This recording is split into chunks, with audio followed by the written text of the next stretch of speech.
are delighted to bring you both quantity and quality, and with me are a pint and a half of best, Joe Lycett. 2 heaped spoonfuls of delicious, Bridget Christie.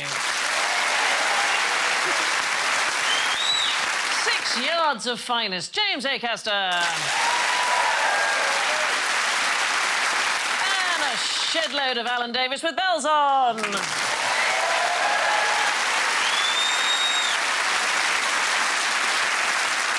Their buzzers emphasise quantities over qualities. Joe goes... 0, 1, 2. Bridget goes... 3, 4, 5. James goes... 6, 7, 8. Alan goes... 9, 9, 9.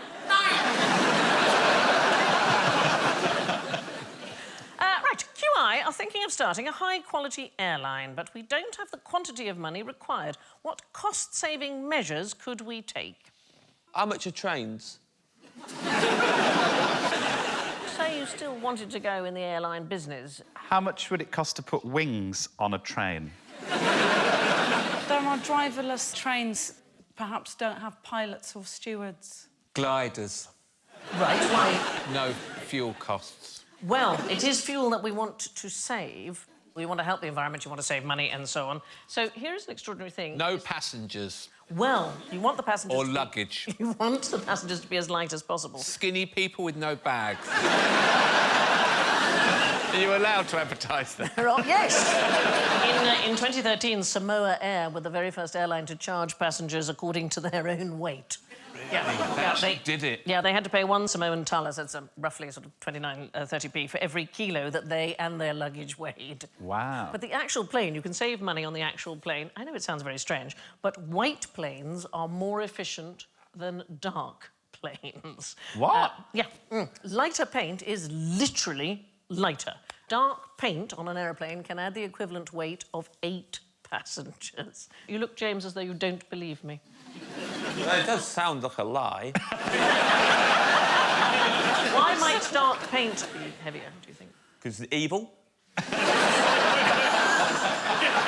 Dark paint is heavier because it has more pigments. More pigments. More pigments. Yeah. I was going to say pigment. I was going to say pigment. I was going to say... I was allowing All right, you... children, all right. So, if you look at a plane, you'll see most of them are of a lighter colour. Why paint it at all? So that is the other option, is that you could polish it. However, you do need to wash it more often to offset corrosion, if you've just polished it. And white paint would be cheaper, because actually the money you'd save on fuel, you'd spend on washing. So those are your It sounds like choices. a headache, really. I'm not going to open a air flight business. Are you not? But it's amazing where you can save money. So in 2018, United Airlines switched to lighter paper for the in-flight magazine, all right? They saved 1 ounce per copy. Doesn't seem like very much at all. But it's £11 saved for a full flight. You multiply that by the whole fleet over a single year, you have saved 170,000 gallons of fuel worth $290,000. Just a single ounce of paper on each individual in-flight magazine. The airline's beverage cart, it now weighs half what the old ones used to weigh. They've stopped duty-free sales in many instances. Well, I've picked a few already you can get rid of. That little tiny tray that the other trays are in, Yes. why does that exist? I mean, all of the food can go because it looks shit. I noticed on a flight I was on recently that they weren't showing Ocean's 11, but they were showing Ocean's 8, so that's 3 people. That's 3 straight away. In the 1980s, there was a man called Robert Crandall. He was then head of American Airlines, and he removed just 1 olive from every single salad served to their customers. Nobody noticed, and they saved $40,000 a year. Yeah, but I bet he was fatter at the end of it. If he's popping an olive from everyone's plate in every plane, that's having some effect. I'm no scientist. No, clearly. You could say no hats. No one could really get annoyed if you said no hats. There's a lot of screws in a plane as well. I reckon a couple of those that... The Japanese airline called All Nippon Airways, in 2009, they asked passengers to visit the loo before boarding. They calculated that a full 767 could hold 240 pounds of urine inside its passengers, and if everybody boarded with an empty bladder, they calculated they could reduce carbon emissions by 5 tonnes over the course of a month. Is that man doing a selfie while he's there? We should move on. How can you make money from fresh air?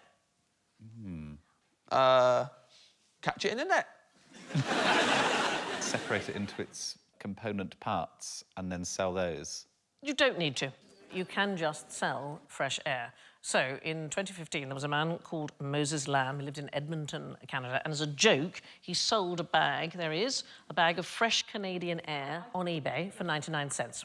It went, and when the bids for the second bag got to 168 Canadian dollars, he thought, might be onto something here. He gave up his job as a mortgage broker, and now he sells Canadian Rockies air. That is what he does for a living. In jars? Yeah, a single 8-litre bottle costs $24 US.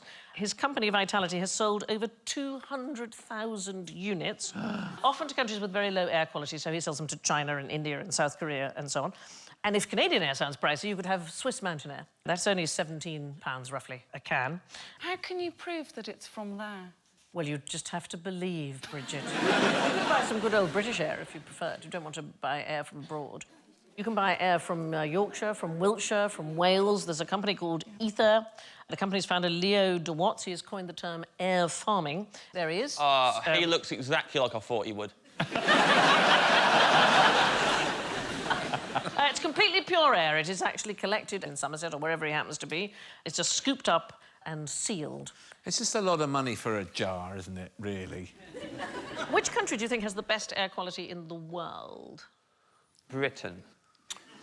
Oh, that's so sweet and loyal and so wrong. So unbelievably wrong. It's going to be Iceland. It's going to be Scandi, isn't it, for sure? Finland? Finland, it is absolutely right. It is Finland, indeed. Followed by, of course, the usual suspects, all the Scandis, Iceland, Sweden, and then Estonia and Norway. The UK is 25th after Singapore and just one place ahead of Oman. Sweden were really high and they still have really good air, but they've dropped down the list because in these countries that have lots of snow, they have tyre spikes so that they're not all sliding around, and they're digging up the tarmac, which is causing some toxic, and they have to sort it out. Can't even stop yourself slipping on the road. Nope.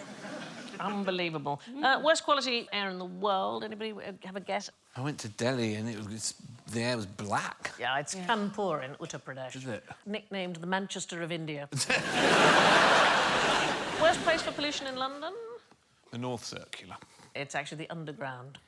Yeah. Is it? They did a study at the University College London in 2001. They found the air quality in carriages was 73 times worse than at street level. So if you take one single 20-minute journey on the Northern Line, you might as well have had a fag.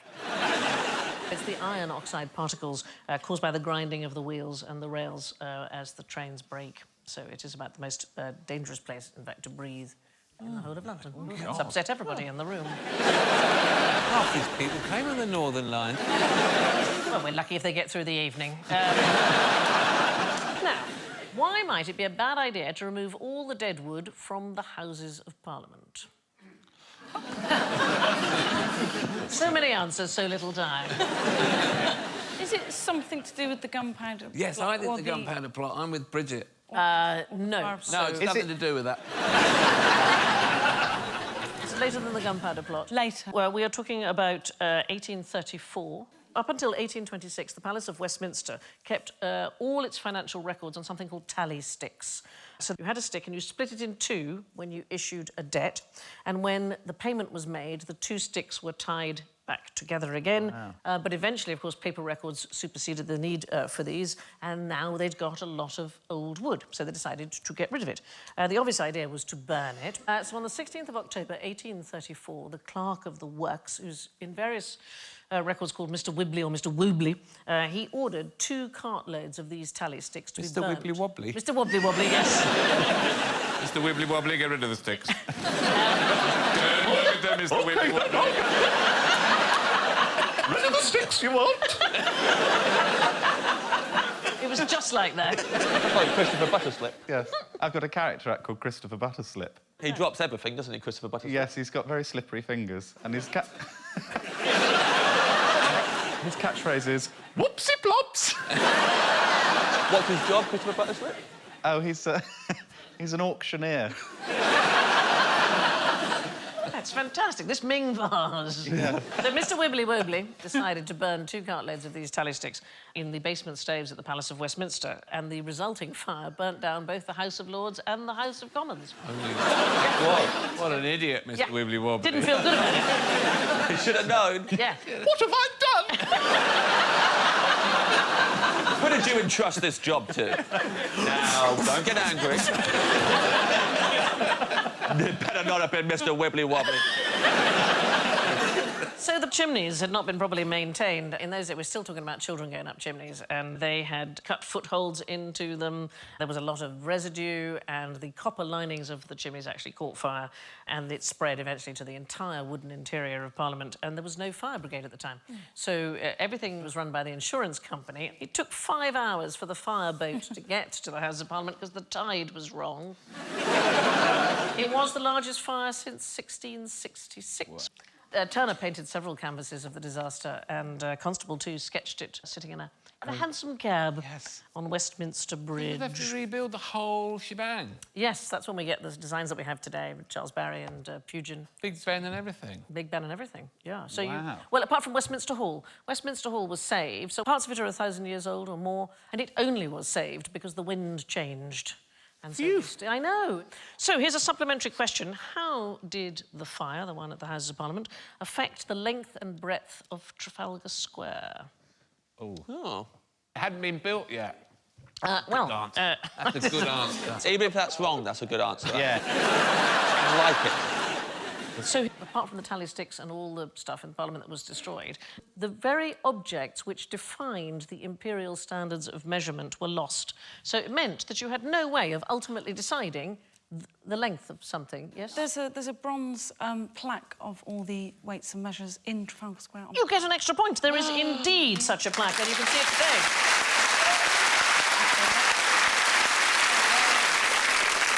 A mathematician and astronomer called Sir George Airy. He was charged with creating these new objects. They wanted to make sure that this could never happen again, so the standards were triplicated. So today you can find them in the Great Hall of the Guildhall by the gate of the Royal Observatory in Greenwich, and as you quite rightly said, embedded in the granite at Trafalgar Square. So if you are facing the National Portrait Gallery, there's a sort of cafe and a bench, and actually it's slightly hidden, and most people probably don't even notice that it is there. My child found it and said, "What's that?" And I went, "I don't know." I don't know, shut up. You absolute nerd. Trafalgar Square was being built at the time, so it opened in 1844, so it was being built at the time. Right, new question. Which is my favourite quality street? Are we going to guess and all the klaxons will go? Green Triangle. Purple one. A little bit of... Toffee pennies. The toffee pennies. The blue one that no one eats. I reckon this is a trick. It's not chocolates at all. Not chocolates at all, is it? It isn't chocolates. It's a play by J.M. Barrie called Quality Street. It's a 4-act comedy, and it was a huge hit in London. It opened in 1901, played for 495 performances. It's still done today. It concerns Phoebe. She's in her early 30s. She's still unmarried. And her former love, the Captain Brown, returns from the Napoleonic Wars, and she's very worried that he won't love her anymore. So she disguises herself as a younger girl in order to impress him. So the theme of staying young, J.M. Barrie uses it again later on in Peter Pan. The actress who very first starred in this was called Maud Adams. She was the first person to play the lead role in Quality Street, and she went on to be the first Peter Pan on Broadway. In fact, I think she played Peter Pan more than 1,500 times. She was a superstar in her day, one of the very first actors to earn more than $1 million a year, which at the time... That's a lot. It's an astonishing amount of money. And she was also an inventor. She assisted with the development of colour photography because she wanted to be able to capture things properly that she'd done on stage and capture them on film. She's amazing. Probably a lesbian. What? Yes. Very Tell by the pan pipe. Yeah, you can. She's buried next to her secretary, who was her secretary for more than 40 years, Louise Boynton. I mean, it may just be that the secretary was busy and booked a double plot. I don't know. There we are together.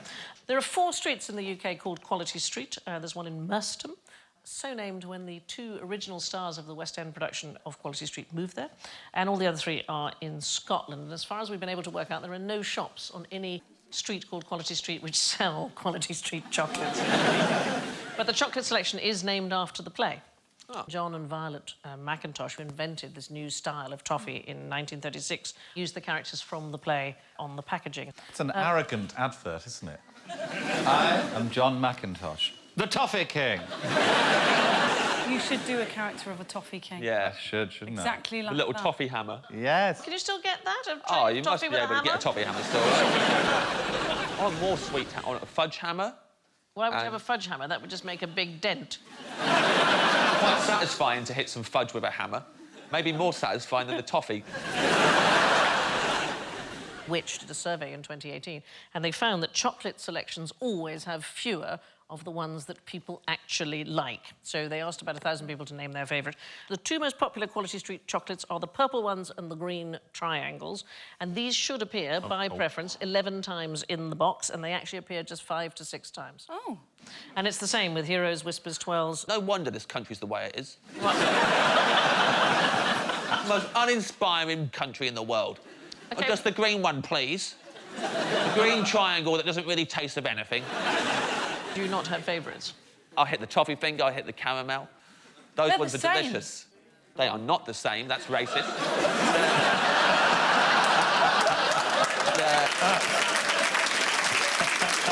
The toffee one's a lot firmer, the caramel one's nice and soft. Give that to an old man with dentures, ask him if they're the same. I just didn't expect, when I started on this show, that I would watch James call Bridget a racist. Absolutely appalling what you just said about toffee fingers and caramel cups. I like that everybody's got a line that they draw somewhere. Now, what letter did the Romans use to write the number 1,000? Oh, hang on. Q. No? Anybody know in the audience?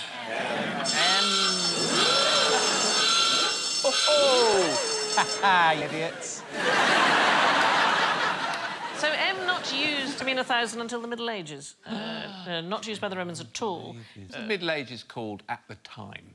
Now. Just known as now. Why did the Romans not use it for 1,000? What was the reason, do you think? They couldn't count that far. They didn't need to. They hardly used that many large numbers. When they did, they used an I in brackets. There was a monument erected in the Roman Forum to commemorate a victory in the First Punic Wars, and on the column you can see an I and lots of brackets, and it is repeated at least 22 times. There may be more, but it represented the 2,200,000 bronze coin that they looted in the Carthaginian Wars, which obviously they wanted to celebrate. Later on, to write 1,000 in Roman numerals, they used an X inside a circle. And later still, they used the Greek letter phi. Now, like an eye in brackets, that's an emoji for a butt. Is it?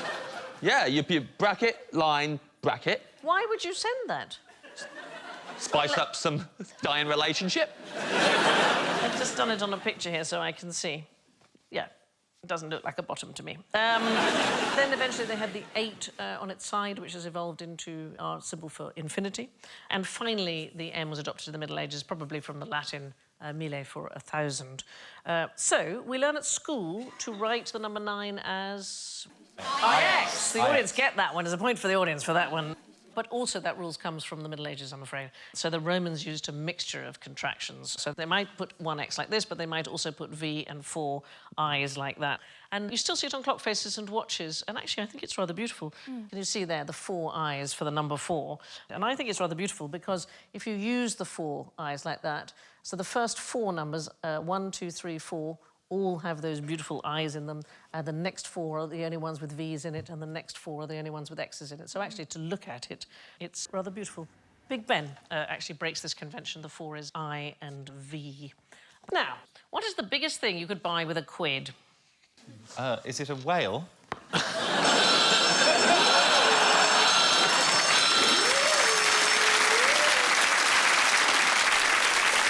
Pound sterling? Yes. Visualise the shelves in Poundland. Don't remember any whales there. You can get an ironing board. Something like that. Think about football. A football club? Oh. Not Aston Villa or someone like that. Chelsea Football Club, Ken Bates bought it for £1 in 1982. He later, Bates, sold the club to Roman Abramovich in 2003 for 140 million. Today it's estimated to be worth 1.5 billion. Other companies that have been bought for £1, British Home Stores, Barings Bank, Reader's Digest, Homebase. It doesn't have to be £1. When Rover was sold to BMW, it was 10 quid. But you have to have something. It's a legal necessity in a contract. It's called a consideration. Something has to be paid. It used to be known as the peppercorn, like peppercorn rent. Bath University still pays an actual peppercorn to the city as ground rent. What? Yeah, it's... What? How does that Have you work? woken up? What's happened? When you have a legal contract, if I'm going to sell you this card, you must give me something for it. A pen. All right, there you are. That's and I'll have the pen. Actually, it's quite nice. Ah! Thank you. No, they're the old answers. Are they physically doing it still? Are the university actually going to To the city and giving them a peppercorn? It's become a sort of ritual. Do you think the peppercorns get used? I like that the city might be building up to a whole mill. Yeah. The new 12-sided pound coin, it's got a number of features that make it more difficult to counterfeit. Anybody know what they might be? Is it a weight thing? No, it's a kind of hologram. So if you look, this is just below the Queen's head, and if, depending on the light, it either says £1 or a pound symbol. If you can you see, just if you flip the coin, it's a good noise from everybody. noise. Ooh. That's all the forgers. Coachload of forgers in. Oh!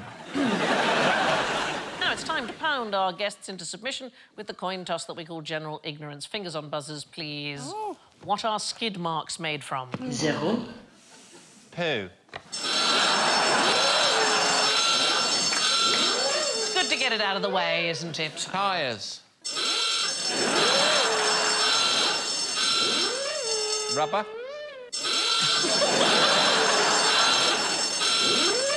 So we're talking about skid marks on the road. It's actually caused by the bitumen heating up rather than any tyre rubber being laid down. Yeah. So as the car's brakes stop the wheels from turning, the friction between the tyres and the surface results in high temperatures that cause the tar to melt along with the bitumen, and the bitumen oils in the asphalt, they rise to the surface, and once the surface cools down, the skid marks will just fade away. So the technical term for a skid mark is a bituminous material smear. That sign, I've always wondered, how is it possible for that skid mark to be produced by that vehicle? It'd be quite a swerve, wouldn't Yeah. it? That's Mr. Wibble's car. Oh, boy! Anybody know where the word skid comes from? Scandinavia. It is a randy Scandi fact. It comes from the old Norse word skid, which just means a stick of wood. So it referred to the piece of wood that used to be laid down to help move logs. They used to use skids to move things downhill. People who lived on Skid Row were originally the loggers. People who hit the skids, so it's about going downhill. Yeah. The Open University offers a course called Analysing Skid Marks. Apparently an important skill in motor crash forensics. I do that every Monday, Sandy. Monday's wash day. Fine, I see, OK. Do you know what's the first citation in the OED for skid marks referring to stained underwear? It's Barry Humphries in one of his Barry Mackenzie private eye cartoons published in 1968. Yeah. I've got a poster of him on my wall. Got a wall? Yeah, I've got a wall. Doing pretty well these days. Saving up for some more walls. How high is it? It's a pretty long wall, actually. It's very Put a corner long. in it. Put a corner in it. Yeah, Trump's trying to buy it off me. He ain't going to get it. No way. Anyway, moving on. Now, how many trees are there in this picture? Here we go, it's the trick. It's going to be one, isn't it? Seis. What did you say? 0. What did you say? 1. Absolutely right. There is one tree. You are entirely correct. No. Look how many... trees. It's called the... This show is a scam. It's called the trembling giant, or pando, and it looks like an enormous grove of quaking aspens, but it's actually a single organism, and it may be up to 1 million years old. Wow. It is one of the great wonders of the United States. It lies in Utah, and it's actually a male organism, but it produces asexually, so it's reproducing new stems underneath from the roots, and each of the 47,000 or so stems that are there are genetically identical. Unfortunately, it hasn't been growing for 30 to 40 years. It's possibly thought to be dying. It's possibly the largest organism on Earth by weight. Is it not protected? What... It is, and they're doing their best to try and save it. Okay. But you get grazing animals that eat the new shoots. So when old trees die, new ones are not replacing them, which is what used to happen. Right. But the roots are thought to be at least 80,000 years old. Some people have suggested it could be 1 million years old. I think it's the most beautiful thing and very worth visiting while it's still there. Who wrote the Haydn quartets? Oh, no. No? Yeah. Haydn. Seis. Yeah. I didn't say that! Yeah, Bridget said Did it. you say Haydn? Yeah, I did, yeah. Said it with a sneery tone because he's foreign. Yeah.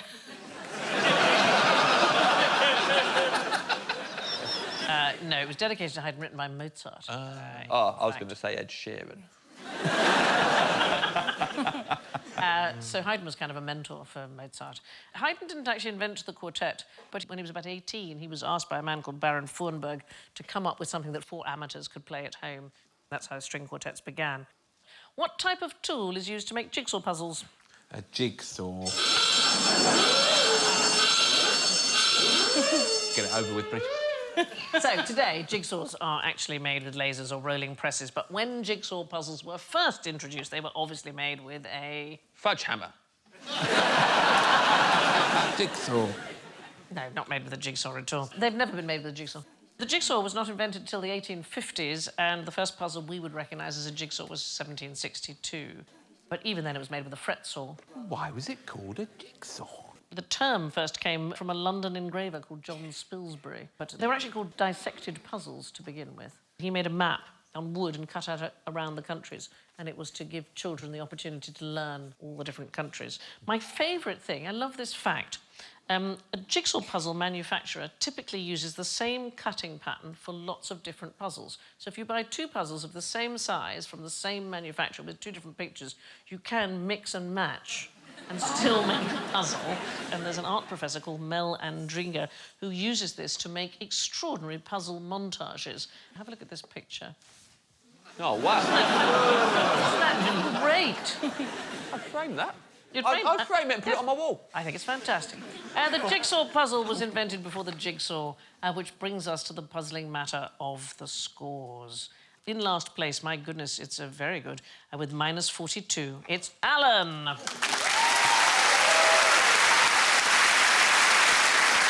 with minus 14, it's Joe. I tried. Climbing up to 3rd place with minus 13, Bridget.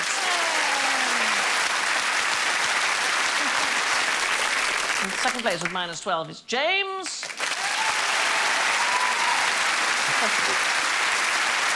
But this week's winner with minus 9, it's the audience!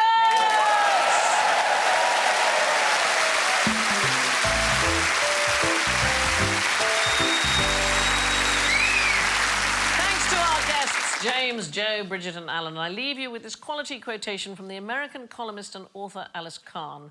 For a list of all the ways technology has failed to improve the quality of life, please press 3. Goodbye.